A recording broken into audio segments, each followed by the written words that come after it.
साथियों नमस्कार। मैं लोकेश शर्मा आपके सामने पेश है एक कविता सच्चाई पर आधारित। कवि ने चुनाव के वक्त की जो मंजर कशी इस कविता में की है बहुत काबिले तारीफ है।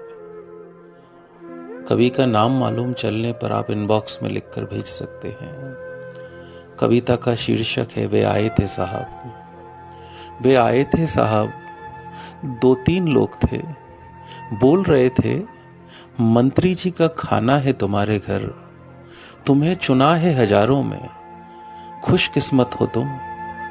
मैंने कहा बहुत, कि मंत्री जी के लायक नहीं है मेरा घर। बिजली नहीं है, पानी नहीं है, भात भी सिर्फ हम चावल उबाल कर खाते हैं, कभी 1 टाइम कभी कभी 2 टाइम।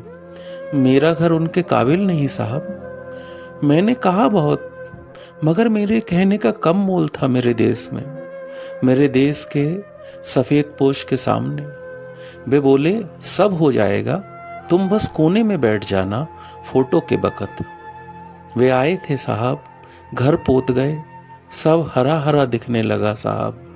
जनरेटर उठा लाए थे वे, कूलर ले आए थे, खाना भी लाए थे, पत्तल दोना सब था उनके पास, पानी भी था अलग, ठंडा और साफ। उन्होंने खुद किया सब इंतजाम। मैंने नहीं छुआ कछु भी, ना उन्हें, ना उनका खाना, ना उनके बर्तन। वे मुझसे बतियाई भी नहीं साहब, बस खाए, खाते रहे और मेरे सामने फेंका कुल्ले का पानी और हाथ धोकर चले गए। मुझे तो ये भी नहीं पता चला साहब कि वे क्यों आए थे।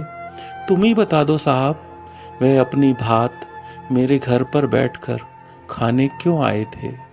वे आए थे साहब। शुक्रिया।